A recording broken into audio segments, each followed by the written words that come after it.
Welcome to పూరాలుకల్. కర్ణాటకలో జంధ్యం వివాదం చర్చనీయాంశంగా మారింది. జంధ్యం ధరించి పరీక్షకు వచ్చిన విద్యార్థులను నిర్వహణ అధికారులు అనుమతించడం లేదు. సెట్ పరీక్షతో పాటు ఇతర పోటీ పరీక్షల్లో జంధ్యం ధరిస్తే ఎగ్జామ్కి నో ఎంట్రీ అంటున్నారు.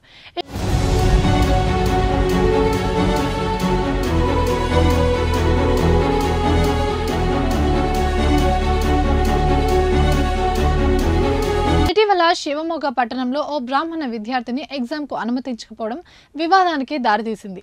తాజాగా బీదర్, ధర్వాడ్, గదక్లో ఇలాంటి ఘటనలు ఒక్కొక్కటిగా బయటకు వస్తున్నాయి. జంధ్యం తొలగిస్తేనే పరీక్ష రాయడానికి వీలు కల్పిస్తామంటున్నారని విద్యార్థులు ఆరోపిస్తున్నారు.